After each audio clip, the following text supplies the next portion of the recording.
Yeah, let us start the class. Uh, Up to the previous class, we had been discussed different types of the maximum radar range equations, and in the previous class, we had been discussed about how the cross section area of the target it is going to be covering by the radar system, and when it is going to be covering with the radar system, we had been taken the two types of the cross section area. One is nothing but a simple sphere, another one is nothing but the cone sphere, isn't it? So when it is a simple square, automatically the graph is going to be the different when we had been plotted in the previous class.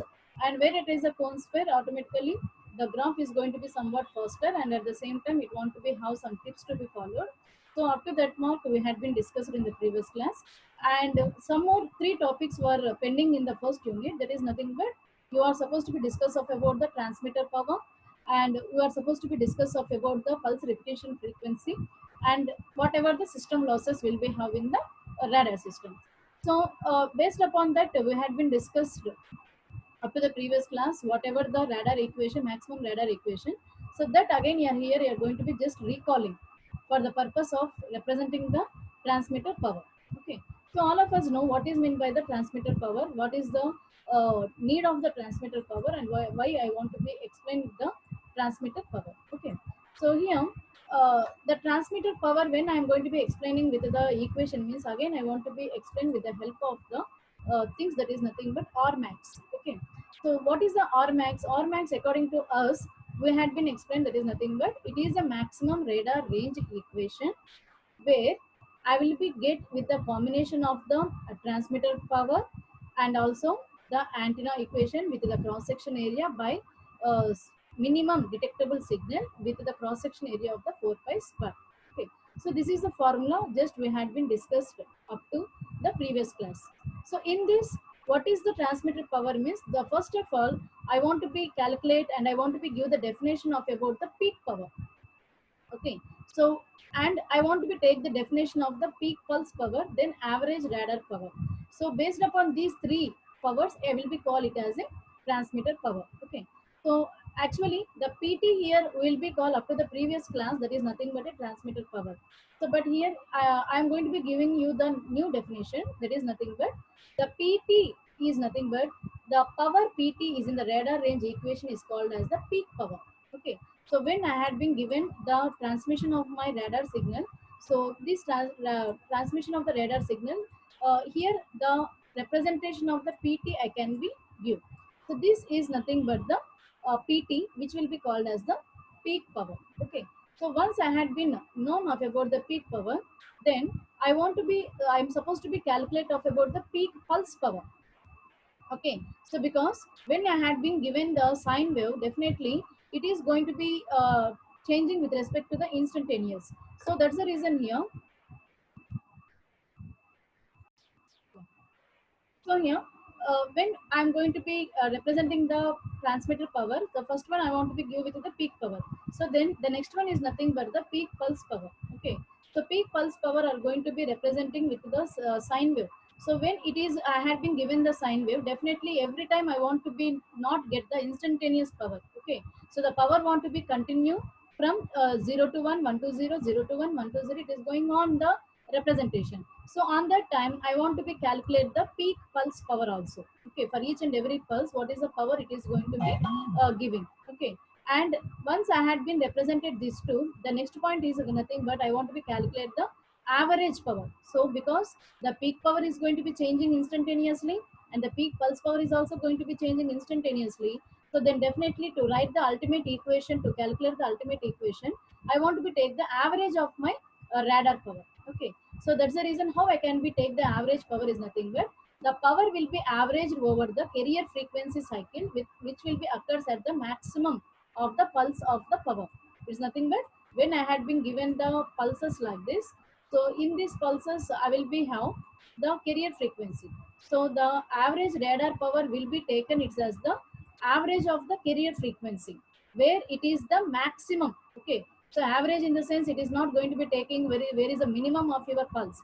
It will be take the maximum. Whenever the pulse is maximum, on that time, what is the carrier frequency? When this pulse is maximum, what is the carrier frequency? And they will be take the average of total carrier frequency signal. Okay. And the average radar power here it is going to be representing is nothing but the average of the transmitted power over the pulse repetition period. Okay, so these are the some definitions which I want to be give to you. So the transmitted power means definitely you should not be say pt is the transmitted power, you will be have different types of the powers. Okay, so what is nothing but when I had been transmitted one signal with respect to the pulses. Okay, so now I am working with the pulse radar system. So when I am working with the pulse radar system, this pulse may be somewhat high, somewhat low.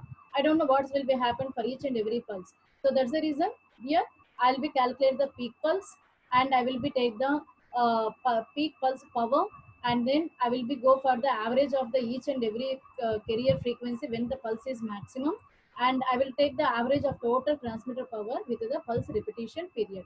Okay, so all of us know what is the pulse repetition period. Pulse repetition period is nothing but the time taken from starting of one pulse to the starting of the second pulse. Okay, so the average radar power is going to be explaining in the representation of the PAV.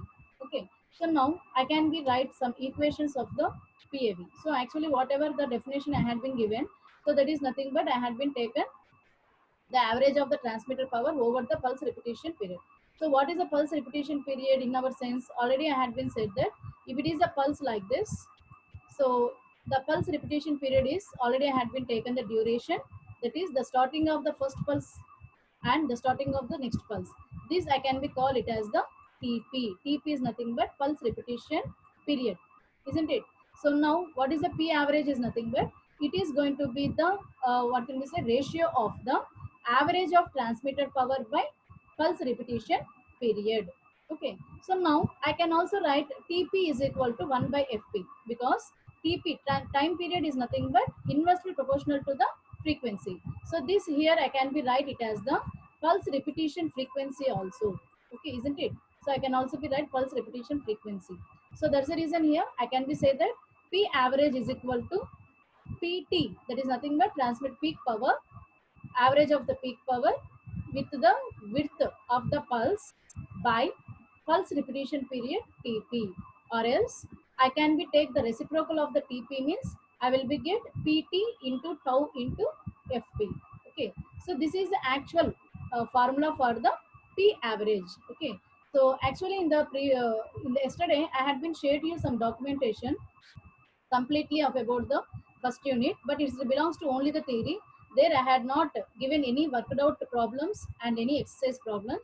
And in the last page of the documentation, whatever I had been given to you, so there I had been given the important formulas also, which will be useful for you for solving the problems. Okay, so that you can be find out these types of the formulas there again.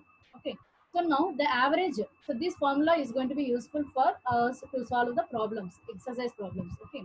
So the P average is going to be written as whether it is in the pulse repetition, in the terms of the pulse repetition period, PT tau by TP. In the terms of the pulse repetition frequency, I can be write PT tau into FP. Okay. So then what about the duty cycle? Definitely, if we are working with the pulses, definitely I want to be calculate the duty cycle. Okay, so the duty cycle here I can be give in different terms. That is, I can be take either the ratio of the P average by PT, that is nothing but already I have been calculated the P average, and already I have the PT is nothing but the peak power, or else I can also take the T by TP, that is total time by pulse repetition period, or capital T into FP, that is total time into pulse repetition frequency. So definitely it is the inverse proportional those two.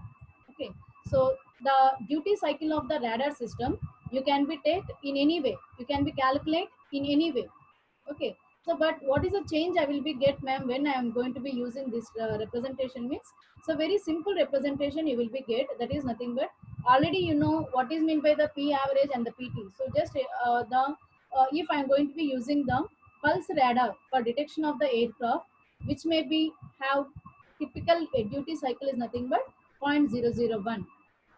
Okay, but if I had been used the continuous wave radar system in the introduction class itself, I had been said the difference between the pulse radar system and also the continuous wave radar system.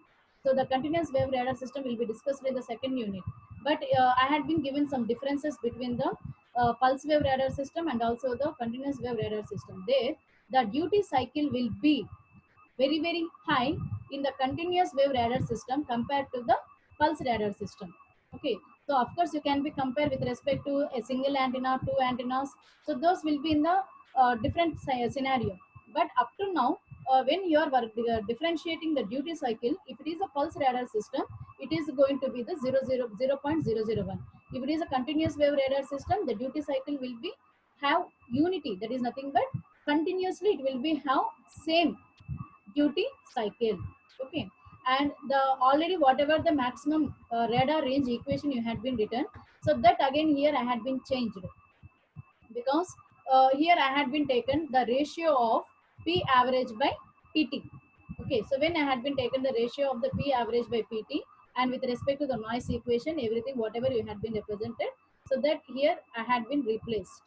Okay, so but you please observe here, uh, whatever the changes you had been done, ma'am, means, so just I had been done P in the place of the PT, I had been written the P average, and I had been given the efficiency of the input efficiency of the noise, that is nothing but EI of N. And here again I had been added the noise with the bandwidth within the tau by signal by noise ratio into pulse repetition frequency. So that here I want to be explained, that is whatever the E tau I had been taken, so whatever E tau I had been taken, so that E tau here it is going to be representing with respect to the average power P average by FP. Okay, so now again I can be rewrite the same equation with respect to the P average by FP, means already in the denominator you have the FP, so that FP and this FP is going to be get cancelled, and in the place of the P average you will be get the E tau, isn't it? And what is the total energy? What is the EI is nothing but total energy of the N pulses. Okay, so these are all which is the well known for us. So this total equation is well known for us. Already we had been changed this equation in the signal by noise ratio and also in the random noise. Okay, so wherever we had been discussed about the radar noise. But what is the only change here I had been taken means, instead of the PT peak power, I had been written the average power with respect to uh, repetition frequency, pulse repetition frequency. And now again I had been replaced my P average by FP with the E tau. So when I had been taken this average E tau, whatever it may be, pulse repetition frequency it is in the denominator, will be get cancelled, and I will be get this equation. Okay, so now I can be saying how it is going to be proportional to means. So definitely the maximum radar equation range is going to be directly proportional to the average peak power.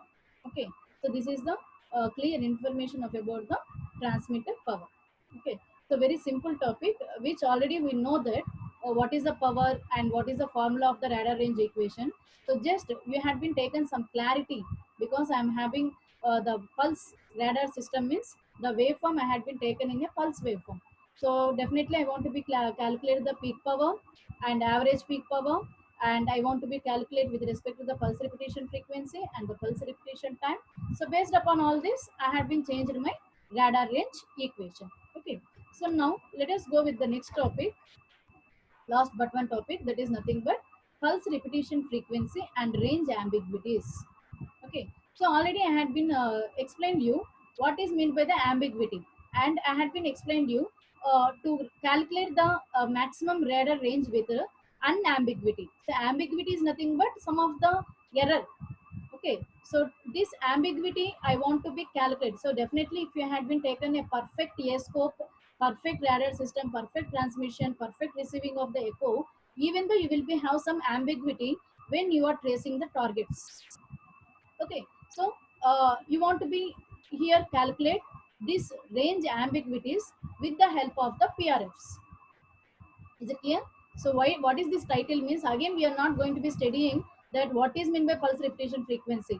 Okay, so actually these all topics I had been listed you for in the introduction class, and now I am not going to be explaining what is a pulse repetition frequency, but here to uh, examine examine the ambiguity target, the ambiguity range of your target.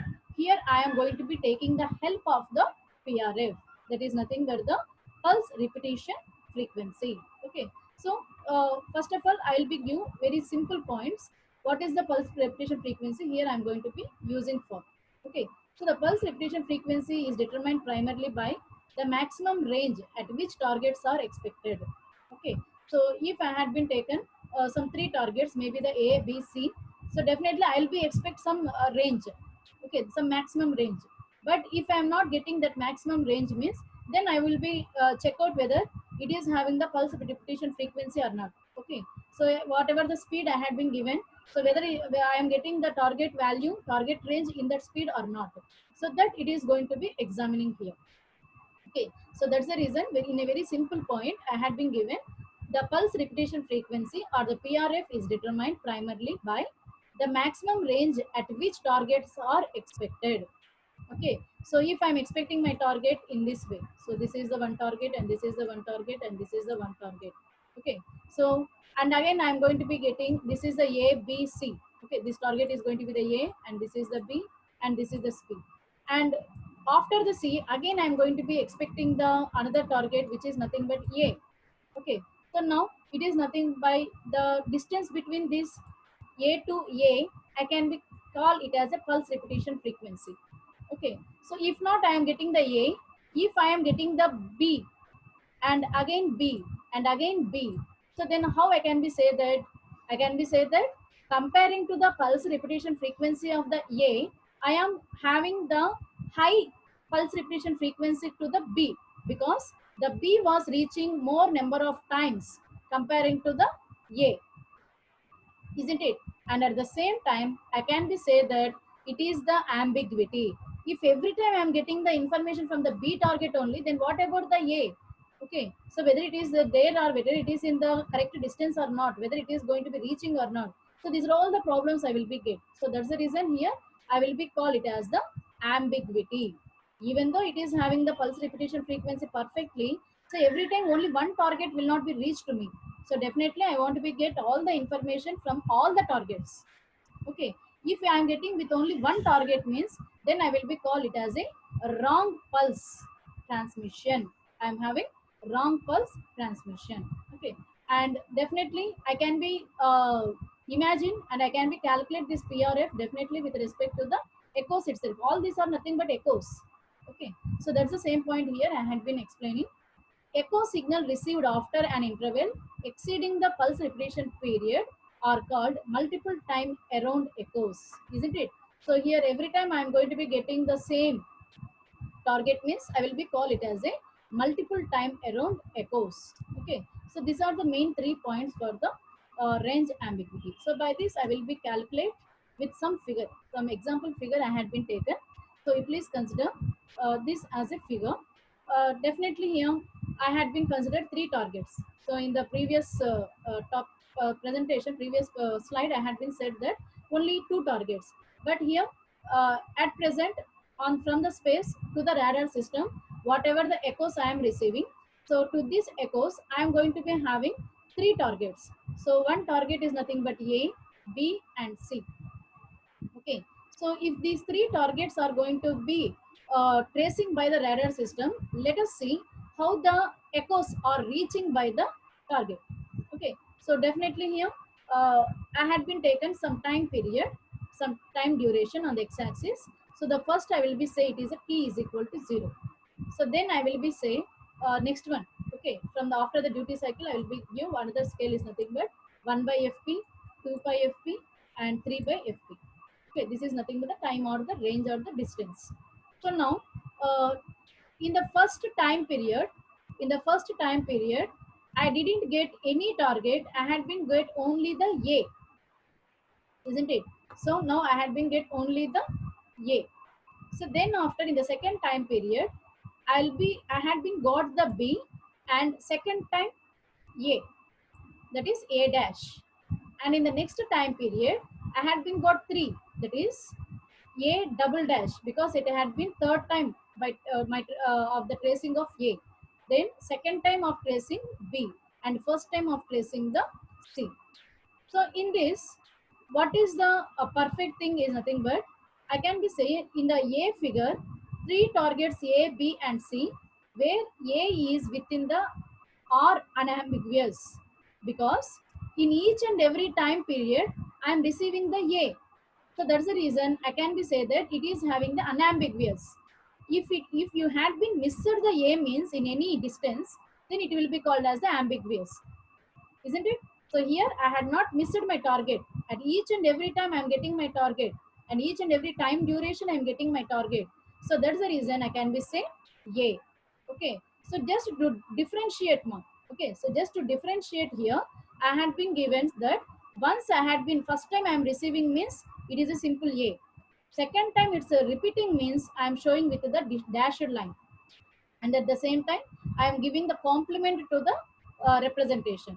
So here the B is the first time, so I had been drawn this as a normal, and in the second time the B is receiving, again I had been given the complement, and here I had been given the C. So now based upon this first figure, okay, A figure, you can be say that R is the unambiguous, B and C is the ambiguous, and at the same time multiple time around targets.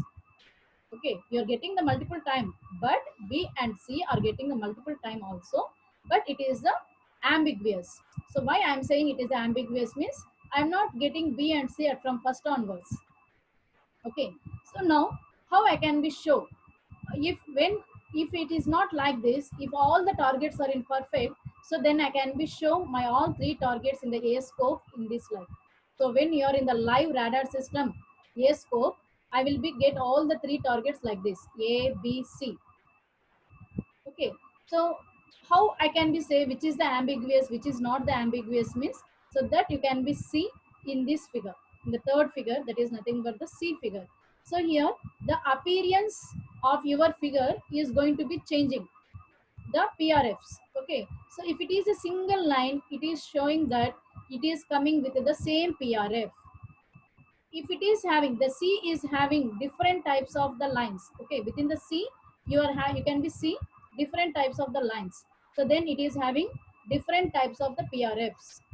If it is completely shaded means it is having high PRFs, multiple changes of the PRFs, that is nothing but the B. Are you getting the points now? It's very simple points here we can be show with respect to the figures itself. Okay, so this is the main representation of pulse repetition frequency. Range ambiguity means the range ambiguity for each and every target I am representing with the help of pulse repetition frequency. Okay, with the help of pulse repetition frequency, I am representing the ambiguity of each and every target. Okay, are you getting my point? So now just whatever the explanation I had been given, so that I will be explain here with the technical representation. Okay, so here I am saying that target A is located within the maximum unambiguous range, and I can be represent it as a R unamb of the radar, and target B is at the too much distance of the R unambiguous, but at the same time it is less than the 2R unambiguous, isn't it? So actually, because why I'm saying is it is larger than the distance of first unambiguous of A, but at the same time it is less than the two times of the unambiguous, because my B had been arrived me for two times, but whereas the C is, it had been arrived at the third time period. So I can be saying the target is greater than the 2R unambiguous and lesser than the 3R unambiguous. So the appearance which you can be see in your figure is going to be representing in this way. Okay, so that is nothing but the first A is nothing but unambiguous, and B is nothing but greater than the R unambiguous, less than the 2R unambiguous, whereas the C is nothing but greater than the 2R, less than the 3R. Okay, and definitely you can say that whatever the figure I had been shown to you on that, only the range measured for target A is correct, and those for B and C are not correct, because it is having the differences, it is having the distinction between the multiple time around echoes. Okay, so whatever the time period, for each and every time period, if it is following the same pulse repetition frequency means it will be called as the correct, it will be called as unambiguous. But if it is not correct, getting like that means then it will be called as the ambiguous, and it is not correct. Okay, so that I can be explained like this. Actually, what is the range I can be explained means, first one is F1 or F1 plus R and R unambiguous 1, or F1 plus R unambiguous 2, In this way, I can go for calculating all the PRFs. Okay. So this is of all about the things for today. So which I had been explained of about the pulse repetition frequency. Okay. So by this